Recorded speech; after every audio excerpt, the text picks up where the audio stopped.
10 Buddhist principles to instantly eliminate all negative thoughts. Buddhism. Do you ever feel like you're caught in a storm?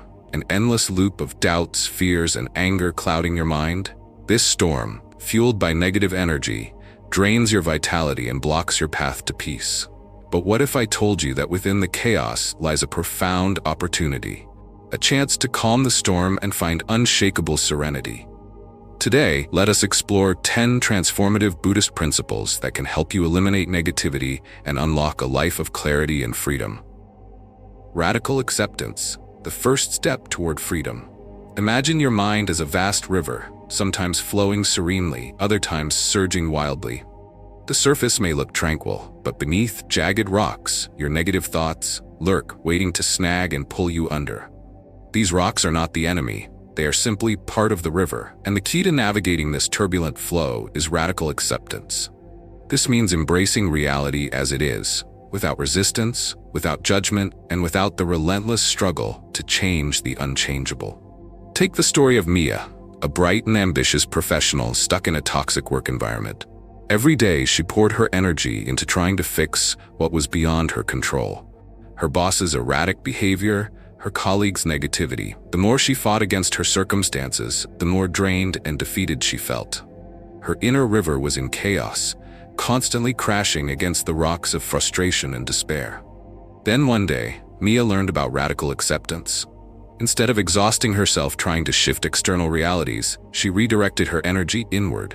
She stopped resisting the truth of her situation and started focusing on what she could control, her next steps. With newfound clarity, she began seeking opportunities that aligned with her values and left her toxic workplace behind. Within weeks, her life transformed. She found herself in a role that respected her worth, free from the storm she once thought inescapable. Radical acceptance is not about giving up or resigning to despair. It is the profound realization that peace is found not by altering the current of the river, but by learning to flow with it. Resistance only intensifies suffering. Acceptance dissolves it. This practice allows you to stop wasting energy on battles you cannot win and instead channel your strength toward purposeful action. Ask yourself, what am I resisting that I cannot change? Perhaps it is a painful relationship, a missed opportunity, or an uncertain future. Whatever it is, take a moment to pause, breathe deeply, and repeat to yourself, this is what it is. I do not need to fight it. As you practice this, you will feel the weight of resistance lift, making space for clarity, courage, and calm. The river of life will always flow, sometimes gently, sometimes fiercely. You cannot control its current, but by embracing radical acceptance, you can navigate its twists and turns with grace, discovering the freedom that has been waiting for you all along. Understanding the nature of the mind. Imagine holding a lantern in a pitch-dark room. Wherever you direct its light, that area becomes clear, while the rest remains shrouded in shadows. Your mind operates in much the same way. Whatever it focuses on becomes illuminated, alive, and magnified. When you fixate on negativity, your fears, doubts, and worries, you feed it, allowing it to grow stronger and dominate your thoughts. But here's the beauty of your mind. You have the power to redirect its light. By shifting your focus to thoughts that uplift, inspire, and empower you, the darkness naturally recedes, replaced by clarity and peace. Take Daniel, for example, a young entrepreneur burdened by the weight of self-doubt. Every mistake, every misstep seemed to echo in his mind as proof of failure. He was stuck in an endless loop of, what if I'm not good enough, and what if I fail? At first, he tried to silence these thoughts, battling them head-on. But the harder he fought, the more persistent they became. Then one day, Daniel learned a simple yet profound truth. His thoughts were not his enemy, but a tool, a reflection of where he directed his energy. Instead of suppressing his fears, he chose to acknowledge them with kindness, as if greeting an old friend. Then he shifted his focus toward solutions. What can I learn from this? He began to ask himself. Slowly but surely, his inner dialogue changed. His fear gave way to curiosity, and his curiosity opened the door to confidence. The Buddha wisely taught, what you think, you become. Your mind is not a tyrant, it is a tool. Its power lies not in controlling you, but in being guided by you. If you focus on limitations, they will seem insurmountable. But if you focus on possibilities, even the smallest glimmer of hope can grow into a radiant light. So ask yourself today, what am I choosing to amplify? Will it be the shadows of doubt or the sparks of potential? The choice is yours, and with each choice, you paint the canvas of your life. Let your lantern shine on what uplifts you, and watch how your path transforms. Mindful detachment. Be the sky, not the clouds. Picture this. You're standing atop a serene hill, the wind brushing softly against your face. Above you, the sky stretches vast and infinite, hosting a parade of clouds. Some clouds are light and fluffy, reflecting moments of joy and calm. Others are dark, heavy, and stormy, carrying the weight of fear, doubt, and anger. These clouds are your thoughts. Like clouds, thoughts come and go, shifting shapes and passing through your mind. Now imagine what happens if you try to chase these clouds, grasping at them to keep the good ones or desperately pushing the dark ones away. You become tired, frustrated, and stuck. But when you pause and simply observe, something profound reveals itself. You are not the clouds, you are the sky. The sky is vast, still, and unchanging. It provides space for clouds to appear and disappear, but it is never defined by them. This is the essence of mindful detachment, an empowering practice that teaches us to witness our thoughts without clinging to them or being swept away. Thoughts, no matter how overwhelming, are temporary. They are like guests visiting your home. They come and go, but they don't own the house. The sky is your true self, boundless, calm, and free. Let me tell you about Emma, a student who felt paralyzed by anxiety before her final exams. Her mind swirled with questions. What if I fail? What if I'm not good enough? These thoughts consumed her energy and left her unable to focus. One day, a mentor introduced her to mindful detachment through meditation. Sitting quietly, Emma focused on her breath and began to observe her thoughts as though they were leaves floating on a stream. Each thought appeared, drifted by, and eventually disappeared without her needing to interfere. Over time, she realized she didn't have to believe every fearful thought. By creating space between herself and her emotions, Emma found the clarity and calm she needed to study effectively and succeed. Now, I invite you to ask yourself, am I the thinker or am I the observer of my thoughts? This simple yet powerful question shifts your perspective. Instead of identifying with every thought that crosses your mind, you learn to watch them with curiosity. The storm of negativity no longer controls you because you've anchored yourself in the infinite sky of your awareness. This practice doesn't require special skills or hours of meditation. It begins with a single, intentional moment. The next time a negative thought arises, pause. Take a deep breath. Visualize your thoughts as clouds drifting across the sky or leaves floating down a gentle stream. Let them pass. You don't need to chase them, resist them, or give them power. They are temporary. You are not. With time and practice, mindful detachment becomes second nature. You'll find yourself less reactive, more grounded, and able to face life's challenges with unshakable peace. Remember, the sky never fights the clouds. It simply holds space for them to pass. And so can you. The transformative power of gratitude. Imagine walking through a dense, shadowy forest at dusk. Darkness seems to envelop everything around you, making the path ahead appear uncertain and filled with fear. But then, you pause, strike a match, and light a small lantern. Suddenly, the shadows shrink. The trees that once seemed foreboding reveal their intricate beauty, the rustling leaves, the subtle glow of fireflies, the path that was always there, waiting to be discovered. This is the power of gratitude. Gratitude is not just an act. It's a profound shift in perspective. It is the ability to see light even when darkness feels overwhelming. When you choose to focus on what you have, instead of dwelling on what you lack, gratitude becomes a lantern illuminating the beauty hidden in every corner of your life. It doesn't deny the existence of challenges, but transforms your relationship with them. The shadows don't disappear. They simply lose their power to frighten you. Consider the story of James, a man who faced the heartbreak of losing someone he loved deeply. In the wake of his grief, the weight of negativity threatened to consume him. But one morning, James decided to try something different. He began each day by writing down 3 things he appreciated: a warm cup of coffee, the kindness of a neighbor, the memory of a joyful moment shared with a friend. These weren't grand or extraordinary things, but they were enough. Day by day, his focus shifted. Instead of being overwhelmed by what he had lost, James began to notice the blessings that remained. This practice didn't erase his pain, but it gave him the strength to move forward. In time, his renewed mindset helped him rebuild his life, launching a new chapter filled with hope and purpose. Gratitude, like any practice, takes time and intention. It's easy to let the mind dwell on what's wrong, on the challenges, the setbacks, the imperfections. But what if, just for today, you paused and asked yourself, what can I appreciate right now? It could be the warmth of the sun on your skin, the sound of laughter in the distance, or the simple fact that you are alive and breathing. When you take the time to acknowledge these moments, you are rewiring your mind to seek light, even in the darkest hours. Gratitude is a quiet revolution. It transforms the way you see the world, the way you respond to life's challenges, and ultimately the way you live. The shadows may never fully disappear, but with the lantern of gratitude in your hand, you will always have the light to guide you. So as you finish this moment, I invite you to pause. Take a deep breath, close your eyes, and ask, what is one thing I am grateful for today? Let that thought be the spark that lights your lantern. And as you carry it forward, may you find beauty even in life's most shadowed paths.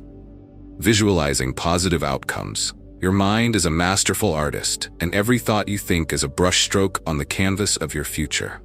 With every image you imagine, every scenario you replay, and every hope you nurture, you are creating your reality. What kind of painting are you crafting? Is it filled with light, hope, and boundless possibility, or is it shrouded in doubt and uncertainty? The beauty of this process is that the choice is entirely yours. When you visualize positive outcomes, you aren't just daydreaming. You are planting seeds of transformation that can shape the life you desire. Take Sarah's story as a vivid example. Sarah was preparing for a life-changing job interview. The stakes were high, and fear could have easily consumed her. But instead of dwelling on the possibility of rejection or mistakes, she decided to envision success. Each night, she closed her eyes and pictured herself walking into the interview room, radiating confidence. She imagined shaking hands firmly, speaking clearly, and answering each question with grace and poise. She didn't just see it, she felt it. She felt the pride of acing the interview, the joy of receiving the offer, and the excitement of beginning a new chapter. By the time the interview day arrived, her nerves were replaced by a sense of calm assurance. Her preparation, combined with her mental rehearsal, empowered her to succeed. This isn't just a feel-good practice. It's rooted in wisdom. As Buddha profoundly said, with our thoughts, we make the world. What we choose to focus on expands. When you focus on failure, you inadvertently pave the way for it. But when you focus on success, your mind starts to align with that vision, and your actions follow. Visualization acts as a guide, directing your energy, motivation, and decision-making toward your desired goals. Now imagine holding the brush of your thoughts in your hand. What masterpiece will you paint today? Will you choose bold, vibrant strokes of courage, joy, and optimism? Will you dare to envision the life you've always dreamed of?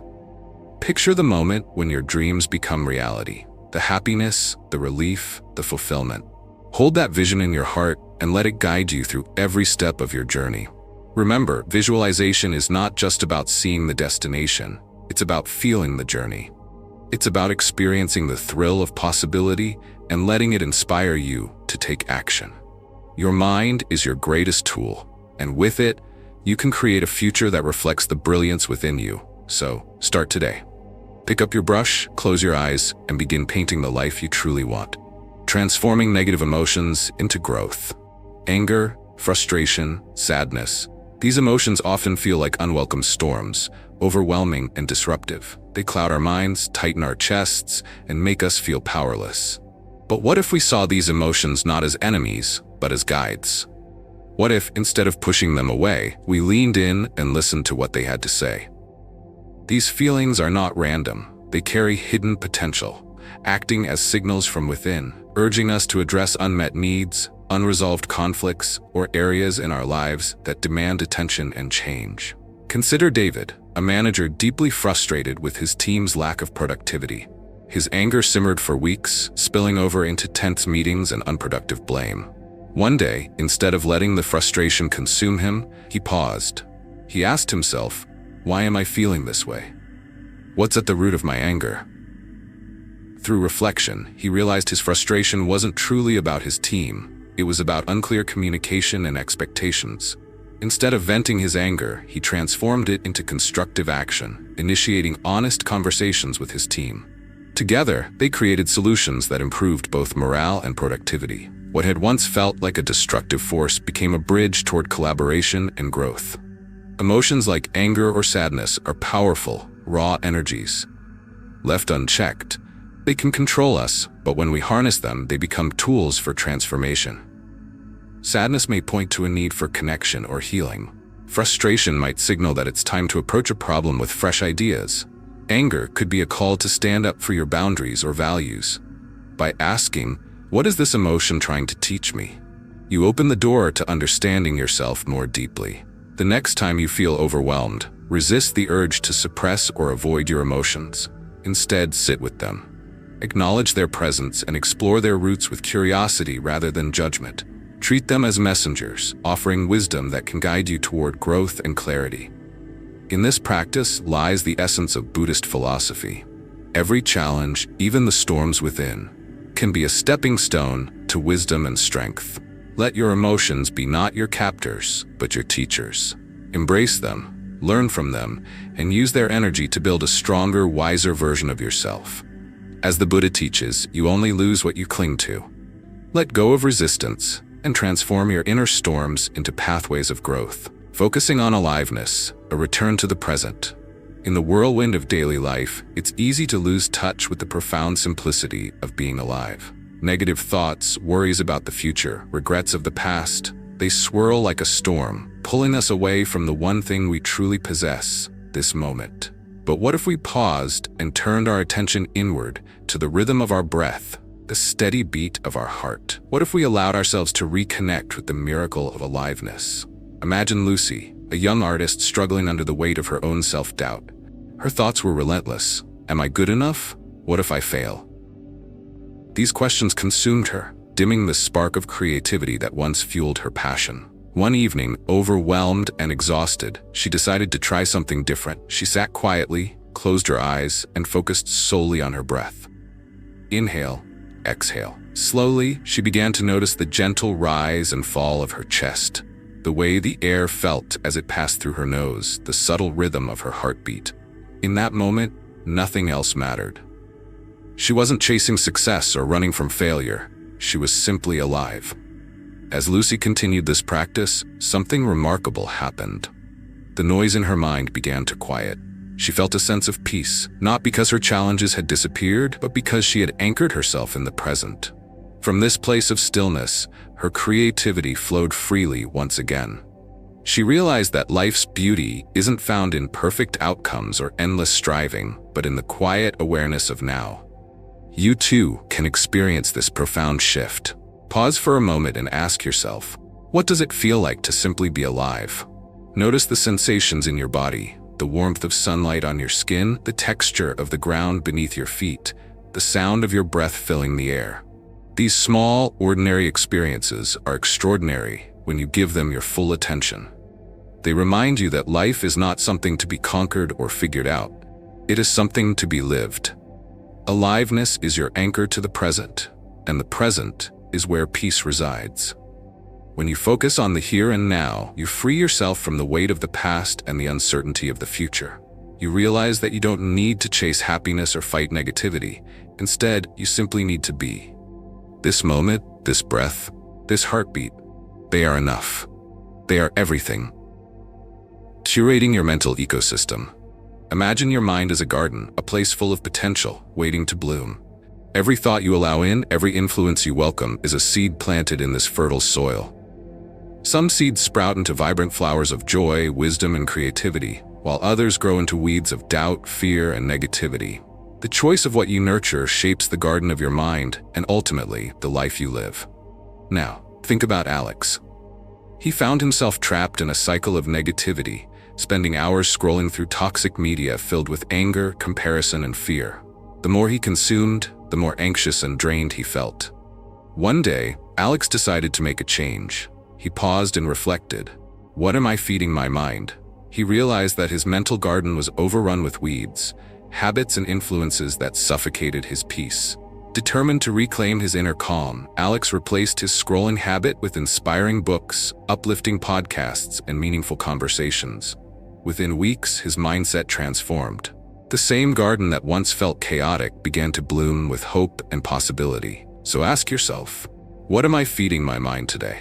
Are you allowing uplifting influences to take root, or are you watering the weeds of negativity? Every social media post, every conversation, every moment you spend in a particular environment is a choice, one that either nurtures your mental ecosystem or drains it. Curating your mind isn't about perfection, it's about intention. It's about choosing to surround yourself with positivity and purpose. Start small. Replace 1 hour of mindless scrolling with an activity that uplifts you. Listen to a motivational podcast, read something inspiring, or simply spend time in silence, letting your thoughts settle like a calm lake. Over time, these small changes cultivate a mental garden that reflects beauty, clarity, and strength. Remember, the garden of your mind is yours to tend. The seeds you plant today will become the reality you live tomorrow. Choose wisely and let your mind flourish. Embracing non-attachment. Imagine holding a handful of sand. The tighter you squeeze, the more it slips through your fingers. This is the essence of attachment. Our instinct to cling tightly to outcomes, relationships, or possessions in the hope that they will bring us happiness. But instead of peace, attachment often brings suffering. Why? Because life is unpredictable. Outcomes we desire may never materialize, and the harder we try to control them, the more frustration we feel. Rachel's story illustrates this beautifully.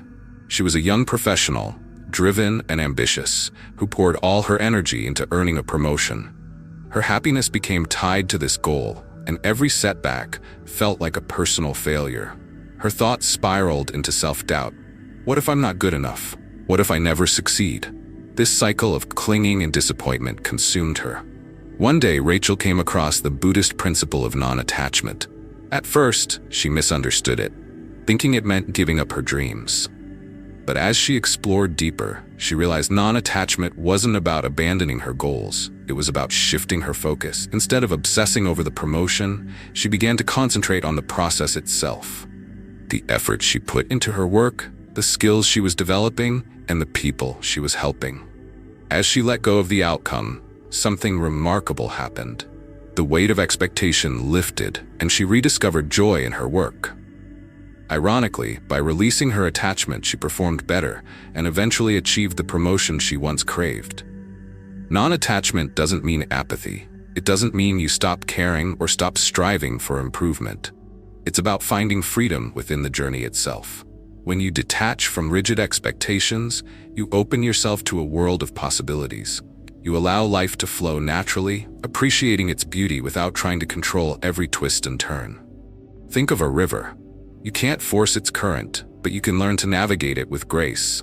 When you let go of clinging to specific outcomes, you align yourself with the rhythm of life. This doesn't just reduce suffering, it invites peace, creativity, and resilience. So ask yourself, what am I holding on to too tightly? What would happen if I simply let go? Remember, non-attachment isn't about losing your dreams. It's about releasing the fear of failure and the need for control. It's about trusting the journey and finding joy in the present moment. Only then can you truly embrace the freedom that comes with living fully and authentically. Anchoring in the present. Life is not something that happened yesterday, nor is it an event waiting for us tomorrow. Life is happening now, in this very moment. Yet, how often do we let this truth slip through our fingers, caught up in the endless replay of past regrets or the exhausting rehearsal of future worries? The present moment is where life breathes, where it unfolds with all its raw beauty and possibilities.